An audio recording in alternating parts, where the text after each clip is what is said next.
ہاتھوں میں دستانے ہوتے ہیں. بعض حضرات یہ بھی کہتے ہیں اتنا پردہ اسلام میں نہیں ہے, پورا جن بنا دیا اس کو, ایسا یہ غلط ہے. اسلام نے پردے کو اپریشیٹ کیا ہے. جتنا زیادہ اپنی مرضی سے عورت پردہ کرے گی اتنا زیادہ پسندیدہ ہے. صحابیات میں مخدرات بھی ہوا کرتی تھیں. مخدرات کہتے ہیں وہ عورتیں جن کے جسم کے کپڑے پر بھی کسی کی نظر نہیں پڑتی تھی, اتنا اپنے آپ کو مردوں سے چھپاتی تھی.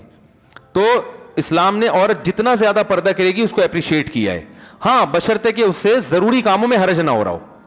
اب جوائنٹ فیملی میں بہو صاحبہ نے مخدرات میں شامل کر کے دروازہ بند کر کے کنڈی لگا دی کہ دیور کی میرے کپڑوں پہ بھی نظر نہیں پڑنی چاہیے, تو یہ تقوی کی یہ مقام تو حاصل ہو گیا, لیکن روٹیاں کون پکائے گا بھائی, گھر کا کام کون کرے گا ہے, یا جو بھی گھر کے کام کاج ہیں جو سب نے مل بانٹ کے کرنے ہیں, وہ تو ایسے موقع پر اس کو کہا جائے گا بھائی چہرے کا پردہ کریں آپ. باقی جتنا پردہ کام کاج کے دوران اگر کچھ تھوڑی بہت کلائیاں کھل جاتی ہیں یا ہاتھ کھل جاتے ہیں وہ معاف ہیں.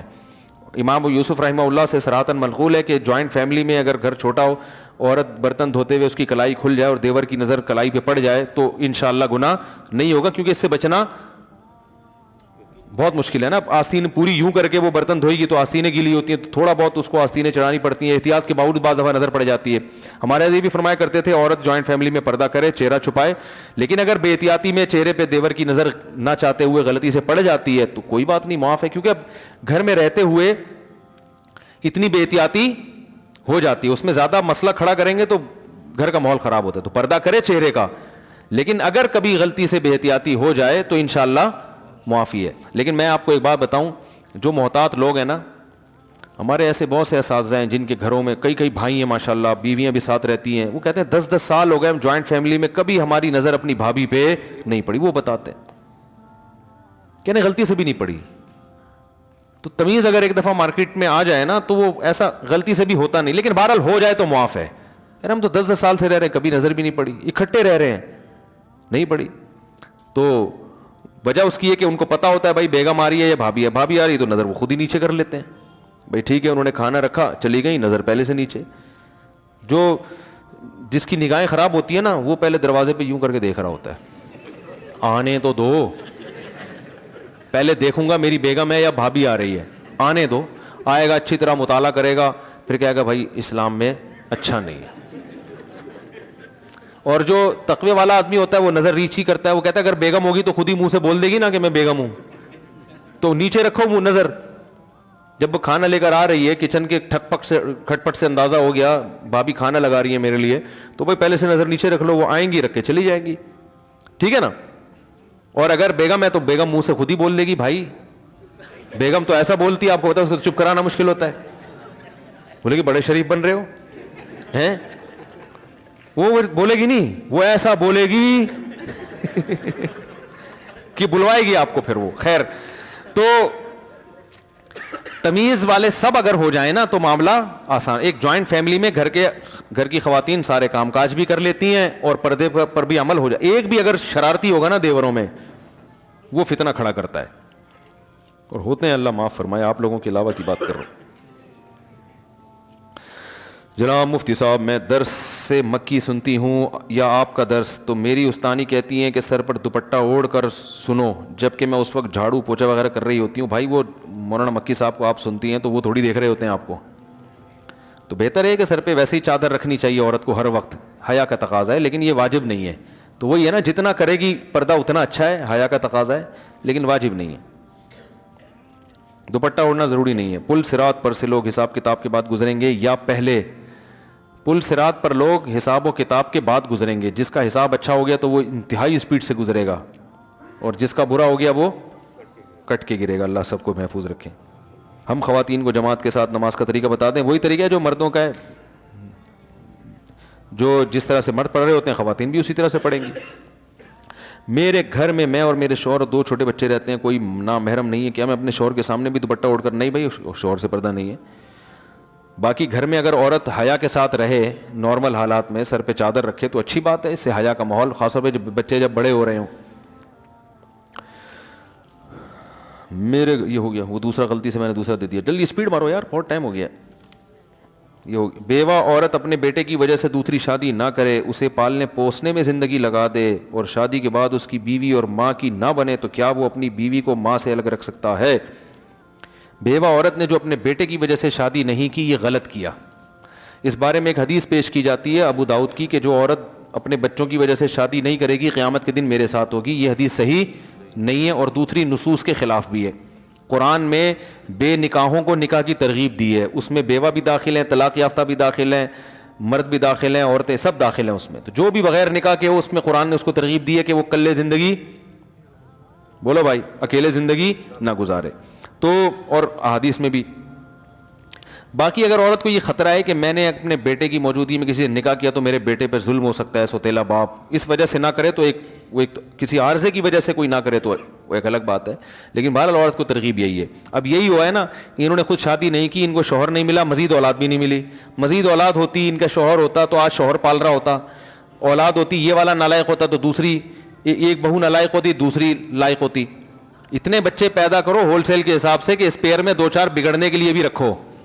حقیقت بتا رہا ہوں, 1-2 ہی ہو, بگڑ گئے تو زندگی برباد ہو گئی نا. میرے پاس آتی ہیں بعض بوڑھی عورتیں, ایک ہی بیٹا ہے, بہو نے اس کو یرغمال بنایا ہوا ہے, وہ زندگی بیچاروں کی عذاب گزر رہی ہوتی ہے. میں ان کو یہ کہتا تو نہیں کہ یہ کہ آپ نسل روکنے کا عذاب ہے, کیونکہ اور بیچاری پریشان ہو جائیں گی. بعض دفعہ قدرت کی طرف سے بھی اولاد نہیں ملتی, لیکن آج کل تو خود سے روکی جا رہی ہے. اس کا پھر خمیازہ بھگتنا پڑتا ہے بڑھاپے میں, سمجھ رہے ہیں. تو ماں کی نہ بنے تو کیا, بیوی کو ماں سے الگ, ہاں ماں سے الگ رکھ سکتا ہے, لیکن ماں کے ساتھ جا کے پھر ٹائم زیادہ گزارا کرے تاکہ اس کو تنہائی محسوس نہ ہو. مفتی صاحب, شریعت کے مطابق حق مہر کتنا ہونا چاہیے؟ جو میاں بیوی میں آپس میں طے ہو جائے, اس میں شریعت نے کوئی پابندی نہیں لگائی ہے. مفتی صاحب آپ جمعے کا خطبہ بہت اچھا دیتے ہیں, آپ سے گزارش ہے کہ خطبہ ریکارڈ کروا دیں. جی انشاءاللہ بھائی, نوٹ کر لو, جمعے کا خطبہ ریکارڈ کرنا ہے. مفتی صاحب آپ نے جو گزشتہ جمعہ میں جو شرک پر بیان کیا, اس بیان سے کئی لوگوں نے غیر اللہ کو پکارنا اور ان سے مانگنا چھوڑ دیا. یہ رپورٹ پیش کی, انہوں نے مسئلہ نہیں پوچھا ہے. مفتی صاحب وہ 70,000 کون لوگ ہیں جو بنا حساب کے جنت میں جائیں گے؟ حدیث میں آتا ہے جو تعویذ گنڈے نہیں کرتے تھے, رقیہ نہیں کرتے تھے اور اللہ پہ توکل کرتے تھے, ایسے 70,000 لوگ جنت میں جائیں گے. تو توہمات کی دنیا, تعویذ جائز ہے مگر عزیمت کے خلاف ہے. گنجائش ہونا الگ چیز ہوتی ہے. اعلیٰ درجے کا توکل یہ ہے کہ اپنے آپ کو, علامہ نووی رحمہ اللہ نے اس حدیث کی شرح میں لکھا ہے کہ جو جائز تعویذ ہے اس سے بھی بچائے انسان اپنے آپ. دعاؤں پہ فوکس کرے, دعا, جب کوئی کام بگڑ جائے تو اللہ سے دعا مانگے, بس یہ زیادہ بہتر ہے. عشاء کی, مفتی صاحب کیا خواتین آپ کو ویڈیو میں دیکھ سکتی ہیں اور کیا میں خواتین کو ویڈیو میں دیکھ سکتا ہوں؟ مجھے خواتین ویڈیو میں دیکھ سکتی ہیں نہیں دیکھ سکتی, میں کوئی الگ سے کوئی میرے لیے شرعی حکام نہیں ہے. یہ سوال یہ ہونا چاہیے کہ کسی مرد عالم کو خواتین ویڈیو میں دیکھ سکتی ہیں کہ نہیں دیکھ سکتی. احتیاط کا تقاضا تو یہی ہے کہ نہ دیکھیں, ویڈیو منیمائز کر کے. ان کو دیکھ کے کیا کرنا ہے بھائی, منیمائز کر کے صرف آڈیو سنیں. اور اگر کسی کو فتنے کا دور دور تک کوئی اندیشہ نہیں ہے, کوئی غلط خیال نہیں آ رہے تو دیکھنا بھی جائز ہے. تو احتیاط کا پہلو یہ. اور اگر خدا نخواستہ کوئی فتنہ آ رہا ہے, کسی سے بھی آ سکتا ہے, وہ مجھ سے ضروری نہیں ہے, کوئی بھی عالم ہو فتنہ آ سکتا ہے, کوئی بھی کسی پہ لٹو ہو سکتا ہے. تو اگر ایسا لٹو مٹو ہونے کا چانس ہو رہا ہے تو بالکل حرام ہے دیکھنا. اپنے آپ کو فتنوں میں ڈالنا جائز نہیں ہے, پھر دین کے نام پہ شیطان جو ہے نا ورغلائے گا. اور آپ بھی خواتین کو بلا وجہ نہ دیکھیں. اگر کوئی ضرورت ہے کسی خاتون کو دیکھنے کی, جیسے فیمیل ٹیچر اس یونیورسٹی میں پڑھا رہی ہوتی ہے, مسلسل منہ نیچے کر کے پڑھنا ممکن ہوتا ہے, اور حکومت کو تو گناہ ملے گا کہ فیمیل میل کو کیوں پڑھا رہی ہے, لیکن اب سسٹم ایسا بنا ہوا ہے تو ایسی مجبوری میں دیکھ سکتے ہیں. اس میں بھی شرط یہ ہے کہ دل میں خیالات برے نہ آئیں, ٹھیک ہے نا. اپنی بہن سمجھ کے, امی سمجھ کے دیکھیں آپ ان کو, اور اس میں بھی حتی الامکان احتیاط کریں, کیونکہ ایسی موقع پہ ضرورت ہوتی ہے. انٹرویو دینے کہیں گئے ہیں تو فیمیل کوئی خاتون انٹرویو لے رہی ہوتی ہیں جاب, اب آپ منہ نیچے کر کے انٹرویو دیں گے, وہ نہیں, اچھا نہیں سمجھا جاتا اس کو. تو آپ بقدر ضرورت اس کی طرف دیکھ کے آپ انٹرویو دے سکتے ہیں اس کو. یہ کسی سے بات کرنی پڑ جائے, کبھی مجبوری میں دیکھنا پڑ جائے, تو بلا وجہ پھر ڈرامے فلمیں دیکھنا شروع کر دیں, یہ کہاں سے جائز ہے. تو کوئی ضرورت ہو تو ٹھیک ہے, ضرورت نہیں ہے تو ٹھیک نہیں ہے. اور اگر ضرورت ہو لیکن فساد کا خطرہ ہو, برے خیالات کا خطرہ ہو, تو یہ بالکل جائز نہیں ہے. اور خطرہ ہر آدمی کے لیے, کنواروں کو خطرے زیادہ ہوتے ہیں, میرڈ آدمی کے لیے خطرہ کم ہو جاتا ہے. تو یہ بھی فرق ہے اس میں. تو میں ہم چھڑے چھاٹوں کو تو قطعاً اجازت نہیں دیتے کہ وہ یوٹیوب پہ یا ادھر ادھر کسی اچھی نیت سے بھی انٹی کو دیکھنے کی کوشش کریں. آپ اچھی نیت نہیں, آپ کا دماغ جو ہے نا کسی اور طرف جائے گا.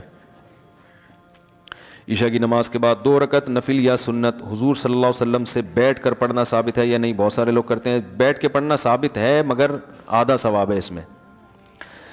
کوئی بھی نوافل بیٹھ کے پڑھے جا سکتے ہیں، نبی صلی اللہ علیہ وسلم سے ثابت ہے مگر آدھا ثواب ہے. کیا حکیم صاحب کے لیے جائز ہے کہ وہ ہر آنے والی عورت کی نبض ہاتھ پکڑ کر دیکھیں اور درمیان میں کوئی حائل نہ ہو؟ نہیں، جائز نہیں ہے.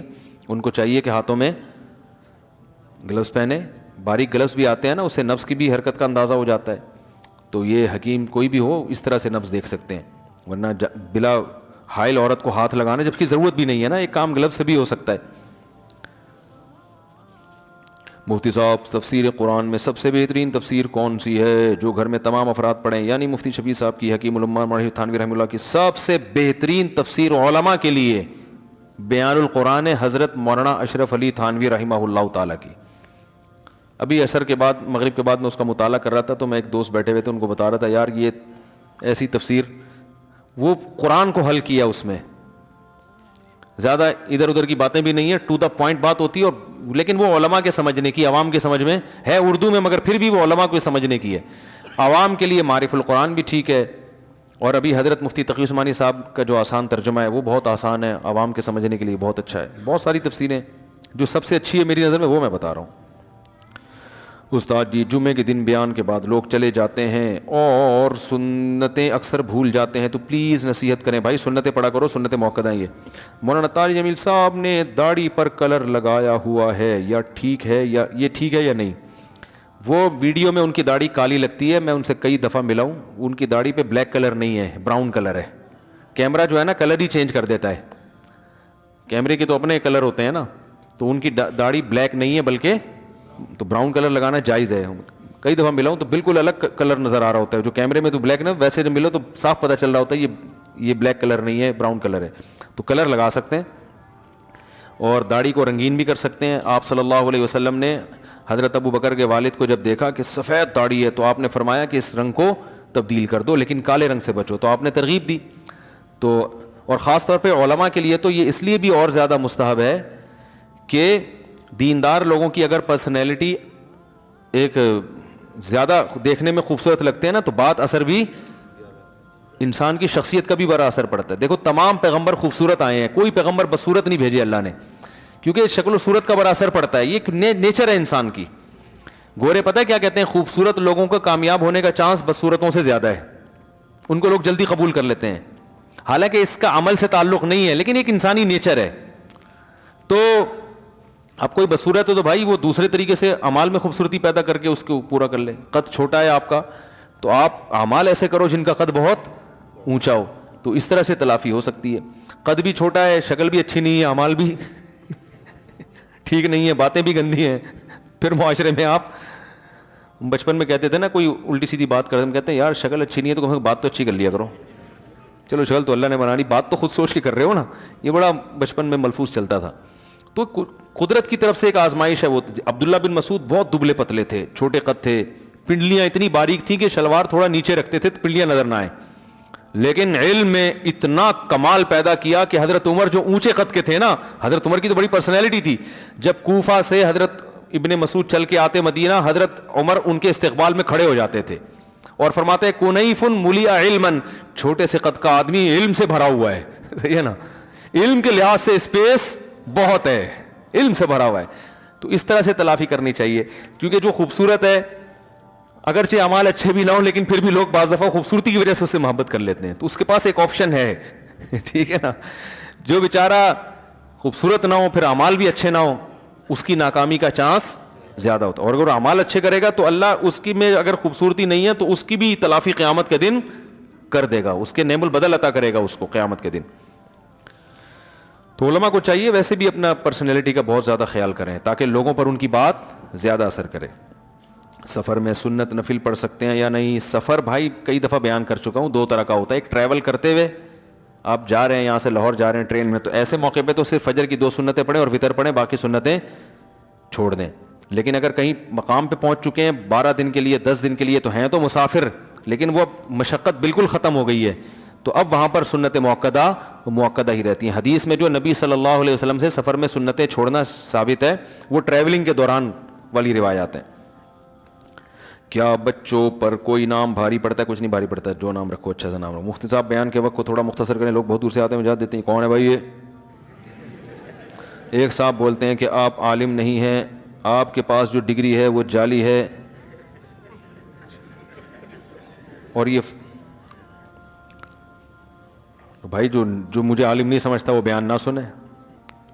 کیا خیال ہے بھائی؟ بولنے پر تو کوئی بھی کچھ بھی بول سکتا ہے، گورنمنٹ کی طرف سے کوئی پابندی نہیں ہے، کوئی بھی کچھ بھی بول لے. آج کل سردی، انہوں نے جو ایسا الزام لگا رہے ہیں وہ ڈگری دیکھی ہے میری، انہوں نے جعلی ہے یہ اچھی ہے. آج کل سردی کے موسم میں اگر غسل فرض ہو جائے تو گیزر کی سہولت بھی نہیں ہے، تو پھر کیا کریں؟ غسل کریں. نماز چھوڑنے کی اجازت نہیں ہے، رات کو پانی گرم کریں چولہے پہ تمیز سے اور نہائیں. فرض نماز چھوڑنے کی اجازت کسی قیمت پہ نہیں ہے. کچھ عرصے بعد میری شادی ہے، میں اگر آپ کو ولیمے میں دعوت دوں تو آپ تشریف لائیں گے؟ نہیں، ٹائم شارٹ ہے بھائی، ٹائم شارٹ چل رہا ہے مارکیٹ میں. اب میں دعوت میں جا کے نا پھر اتنا اپنے آپ کو برا بھلا کہتا ہوں، رات کو دیر سے کھانا، پھر دیر سے نیند، پھر بدعزمی، پھر ساری صبح کی ترتیب. ان کی تو دعوت ہو گئی اور ہمارا بیڑا غرق ہو گیا اس سے، ایسی کی تیسی ہو جاتی ہے، سارا دن خراب گزرتا ہے، سارے کام رہ جاتے ہیں. تو بھائی جس کو بڑی محبت ہے، یا تو وہ دوپہر کا، اب پھر دوپہر کو لوگ بلانا شروع کر دیں گے، جس کو بہت محبت ہے وہ بس محبت کا ویسے اظہار کر دے. ہاں بعض دفعہ لوگ نکاح پڑھانا چاہتے ہیں مجھ سے، تو اس کا ہم جو ہے نا، وہ بہت سارے لوگ ہیں جو نکاح پڑھوانا چاہتے ہیں، تو نکاح پڑھوانے میں تو کوئی ٹائم لگتا نہیں ہے، تو اس کا ہم ایک ایسا ٹیکنیکل طریقہ بھی نکال رہے ہیں، آن لائن کوئی سسٹم بنا دیں گے کہ پوری دنیا میں. اور اس میں فائدہ یہ بھی ہوگا کہ بہت سے لوگ سادگی سے نکاح کرنا چاہتے ہیں، یہ تو شریعت میں ترغیب ہے نا اس کی. تو جب سارے کام آن لائن ہو رہے ہیں تو نکاح بھی کیسا ہونا چاہیے؟ ارے تم ادھر ہی بیٹھو، تم ادھر ہی بیٹھو، ادھر سے ہی ہو جائے گا. آج ہمارا مغرب کے بعد مشورہ ہوا، ایک ہمارے دوست ہیں بڑے زبردست مشورے لے کے آتے ہیں مارکیٹ میں. انہوں نے کہا بھائی دیکھو، دنیا میں نکاح کو آسان بنانے کا ایک بہترین طریقہ یہ بھی ہے کہ مفتی صاحب آپ ایک کام ایسا کرو کہ ایک ویب سائٹ بناتے ہیں، پوری دنیا میں جو جہاں بیٹھا ہے، بھائی زنا معاشرے میں پھیل رہا ہے نا، تو نکاح کو بھی آسان بنانا چاہیے نا. بہت سے لوگوں پریشان ہوتے ہیں کہ کیا کرنا ہے، تو بھائی جو جہاں بیٹھا ہے وہیں بیٹھے بیٹھے اس کی شادی اس سے ہو جائے جو جہاں بیٹھی ہوئی ہے، کہیں دور جانے کی ضرورت نہیں ہے. رجسٹریشن ہم مکمل نادرا سے کروا کے دے دیں گے. اس کی لڑکا امریکہ میں بیٹھا ہوا ہے، چیٹنگ ہو رہی ہے، اس کی ناروے میں لڑکی سے پھنسا گئے، آپس میں سیٹنگ ہو گئی. بھائی حرام ہے یہ سیٹنگ، نکاح کرو. ابے نکاح لوگوں کے نا لڑکی والے آئیں گے تو لڑکے والے جائیں گے، تو پھر یہ ہوگا، تو پھر فلانا ہوگا، پھر قاضی کو تلاش کریں گے. بھائی آن لائن نکاح ہے، آپ اس کو بولو تم وہی ناروے میں بیٹھو، پہلے نکاح کر لو، پھر آپس کی انڈرسٹینڈنگ سے جو طے کر لو کہ بھائی کہاں جانا ہے، کہاں رہنا ہے، کیسے ملنا ہے. ہاں اس میں یہ ہوگا کہ اگر نو عمر لڑکیاں ہیں تو ان کے ابا کی بھی پرمیشن، وہ ہم ایسا نہیں کہ بچیوں کو باغی بنا دیں، اس کا خیال کریں گے ہم. اور جو ایجڈ خواتین ہوتی ہیں وہ تو شریعت نے ان کو خود اختیار دیا ہے، تو یا طلاق یافتہ یا بیوہ، ان کو تو اختیار ہے نا. تو کنواری جو نو عمر لڑکیاں، ان کے بارے میں ڈر ہوتا ہے کہ لڑکا الو نہ بنا رہا اس کو، کہ بھائی مفتی صاحب کی آن لائن نکاح ہوتا ہے، ابھی پڑھوا لوں، پڑھوا کے بیچاری کا بیڑا غرق کر دے گا، تو چھوڑ دیتے ہیں بعض دفعہ. تو اس میں میرا اصول یہ ہے کہ کوئی نو عمر لڑکی آتی ہے نا، میرا فلاں سے نکاح پڑھا دیں، میں کہتا نہیں بھائی باپ کو لے کر آؤ، ابا کے بغیر. کہنے نہیں بہت اچھا ہے. میں نے کہا ابھی اچھا ہے نکاح سے پہلے، جب نکاح ہو جائے گا ابا انوالو ہے نہیں، خاندان ہے نہیں، لٹکا کے چھوڑ دے. دیکھو اللہ کے خوف سے بیوی کے حقوق تو بہت ہی کم لوگ ادا کرتے ہیں، سالے اور سسر کے خوف سے جتنے حقوق ہیں نا آج کل وہ ان کے خوف سے ادا ہو رہے ہیں. تو بھائی ابا کو لے کر آؤ. ہاں میچور لڑکی ہے وہ ایک الگ بات ہے، وہ اپنا اچھا برا سمجھتی ہے. جو نو عمر بچی ہیں وہ تو نہیں. تو ایسا سیٹ اپ انشاءاللہ ہم بنائیں گے کہ بھائی تم امریکہ میں بیٹھے رہو، تم جاپان میں بیٹھے رہو، اور ہم یہیں بیٹھے ہوئے ہوں گے، اور ایک LED لگا دیں گے. گواہ بھی ہم ہول سیل ان کا کچھ کمیشن بھی رکھ لیں گے گواہوں کا. جب تمہیں فون کیا 50 روپے میں تمہیں یہاں پہنچنا ہے. سمجھ رہے ہو نا؟ جب بھی فون کیا جہاں بھی ہوگے، تاکہ آسان ہو نا، تو 50 روپے میں تمہیں یہاں، وہ کمیشن 50 یا 100 یا جو بھی وہ تو مشورہ کر لیں گے اس. اور نادرا مادرا کا بھی جو بھی حساب ہے وہ کسی کے ذمہ لگایا. تو جو مجھے مشورہ دے رہے تھے، میں نے کہا پھر یہی بسم اللہ کر کے آپ ہی شروع کرو، بتاؤ نکاح میں پڑھاؤں گا، کیونکہ وہ تو لوگ دلچسپی لیتے ہیں نا کہ بھی مولانا صاحب پڑھائیں. تو اور یہ یہیں بیٹھے بیٹھے ہو جائے گا، آپ کا بھی ٹائم بچے گا اور ہمارا بھی. اب ہم جا رہے ہوتے ہیں لانڈی جا رہے ہیں نکاح پڑھانے کے لیے، راستے میں پھنس گئے. اپنی شادی میں اتنی ٹینشن نہیں ہوئی تھی جتنی لوگوں کی شادیوں میں ٹینشن ہوتی ہے یار ہمیں. اپنی تو ہم بڑے آرام سے ہو گئی تھی, کوئی تھا ہی نہیں. دوسری تو ایسے ہی ہوتی ہے بھائی. تو اب کسی اور کے نکاح پڑھانے, پھر وہ دولہا والے آ رہے ہیں, دلہن والے آ رہے ہیں. او بھائی اتنی ٹینشن یار, تم کتنا ٹائم تم نے ہمارا پی گیا, تو یہیں بیٹھے بیٹھے بھائی تم وہیں بیٹھو, وہیں بیٹھو, ادھر ہی بیٹھو. اور یہ بھی ممکن ہے میں اپنی جگہ کسی نمائندے کو بھیج دوں, تم گواہ ہوا ہے, میں آن لائن نکاح پڑھاؤں گا, یا کوئی بھی مولانا صاحب پڑھا دیں گے جو کسی اور سے پڑھوانا چاہے. ایک سسٹم آ جائے گا نا لوگوں کے پاس, بھائی فلاں سے پڑھوانا ہے تو بھائی سسٹم ہے ہمارے پاس, اس سسٹم کے تحت آپ نے جس سے پڑھوانا ہے پڑھوا لیں آپ. ابھی ہمارے ایک ریلیٹیو تھے, ان کی شادی ہونے والی ہے نا, تو میں سوچ رہا تھا حضرت مولانا طارق صاحب سے نکاح پڑھواؤں. تو میں نے کہا یار ان کو فون کر کے بلانا لے جانا, اتنی ٹینشن. تو میں نے کہا ڈیجیٹل سسٹم کے تحت ان سے بولوں گا حضرت وہیں سے بیٹھے بیٹھے پڑھا دیں. اب میری بات ہوئی نہیں ہے ان سے, لیکن یہ بڑا ٹیکنیکل طریقہ ہے بھائی, یہ سسٹم کا فائدہ اٹھاؤ نا, فائدہ اٹھاؤ, آسان کر دو نکاح کو. تو وہیں میں نے ایسے نکاح پڑھائے بھی ہیں. لڑکی کینیڈا میں تھی, لڑکا دبئی میں. تو پریشان تھا یہ, میں نے وہیں سے فون پہ نکاح پڑھایا, ایک لڑکے کے ذمہ لگا ان کے ڈاکومنٹس منگواؤ, نادرا سے رجسٹریشن کروا کے بھیج دی. لڑکی کے ابا شادی نہیں کر رہے تھے, بڑے اللہ ان کو ہدایت دے, کر کے ہی نہیں دے رہے تھے بچی کی شادی نا, بچی بڑی ہو گئی تھی. تو ہم نے جب نادرا کا سرٹیفکیٹ, لڑکی کی عمر زیادہ تھی, بھیج دیا. ابا نے دیکھ لیا کام پکا ہو گیا بیٹا. تو پھر ابا نے مجھے بلایا دعوت میں کہ اب تو ہو ہی گیا کام, اب ایک شادی پبلک کو دکھانے کے لیے بھی کر لیں. انہوں نے مجھے خود کہا کہ بھائی بدنامی نہ ہو.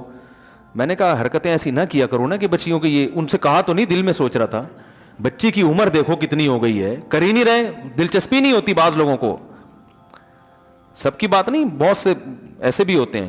کام پکا ہو گیا بھائی, لڑکا بھی برائی سے بچ گیا, لڑکی بھی, اور ماشاءاللہ بڑی ہنسی خوشی زندگی گزار رہے ہیں. تو ان کے نے کہا اب ایسے بھی پڑھا دو. ہم نے کہا چلو ویسے بھی پڑھا دیتے ہیں پبلک کو دکھانے کے لیے, تو آپ بھی خوش ہو جائیں گے. یہ جھوٹی موٹی کا نکاح ہوا دوسرا, پہلا سچی مچی کا تھا, وہ نادرا بالکل. تو میں نے کہا دولہا سے کہا ساری زندگی یہ نادرا کا فارم سسرال سے چھپا کے رکھنا ہے. وہ بولیں گے یار شادی اس تاریخ ہوئی تھی, ڈیٹ وہ والی ڈلی. یہ بھی بڑا زبردست سین ہو جاتا ہے بعض دفعہ. تو لیکن میں نوعمر بچیوں کے ساتھ ایسا نہیں کرتا. ان کو تو کوئی لڑکا, اور بعض دفعہ دولہا کو انسان ذاتی طور پہ جانتا ہے, اس کو پتہ ہوتا ہے کہ یار یہ خراب آدمی نہیں ہے. تو ایسا کوئی سسٹم انشاءاللہ بنا رہے ہیں. پھر آپ جہاں آپ لانڈی میں بیٹھے بیٹھے آپ کی شادی ہو جائے گی. لڑکی اورنگی ٹاؤن میں رہتی ہے, آپ لانڈی میں رہتے ہیں, بھائی نکاح پہلے نمٹاؤ یار, بعد میں پھر طے کرتے رہنا رخصتی کیسے ہوگی. کیا خیال ہے, کام سائڈ پہ لگاؤ, گڈی نو سائڈ پہ لاؤ. سارا مسئلہ نکاح سے پہلے کا ہوتا ہے. نکاح تو کر دو نا, پھر باتیں کرو, پھر خود ہی طے کرو اپنی بیگم سے فون پہ بات کر کے کہ ہم بتاؤ کس طرح سے آپ شادی چاہتی ہو, کتنے افراد آنے چاہیے, مہر کتنا ہونا. مہر تو خیر نکاح میں پہلے سے طے ہو جاتا ہے. تو ایسا سسٹم دعا کرو بنا دیں, وہ جو بندے نے کام اپنے ذمہ لیا ہے وہ بھاگ نہ جائے. کہ ہوتا یہ کہ لوگ اپنے چکر میں لگ جاتے ہیں, وہ اپنے لیے اچھے اچھے نا رشتے چھاننا. اب یہ رفیع بھائی بیٹھے ہوئے ہیں, یہ تو خیر دیندار آدمی ہے, ان کو میں نے رشتوں کا کام لگایا, تو یہ اپنے لیے نہیں دیکھ رہے, اپنی تو ابھی تک ایک ہی ہے نا ان کی. ورنہ بعض دفعہ یہ بھی خطرہ ہوتا ہے کسی سے رشتوں کا کام لو, وہ سارے چھانٹ کے نا اپنے لیے اچھے اچھے پیس اپنے لیے الگ کر لیتا ہے. اچھا بھائی گزارش عرض ہے کہ ایک مسئلے میں فرمایا جو کھیل بہت زیادہ ہو گیا یار, بہت لمبا ٹائم ہو گیا ہے, تھک گئے ہیں لوگ بھی. سبحان, پھر یہ جو سوال رہ گئے اگلے ہفتے. سبحانک اللہم و بحمدک نشہد ان لا الہ الا انت نستغفرک و نتوب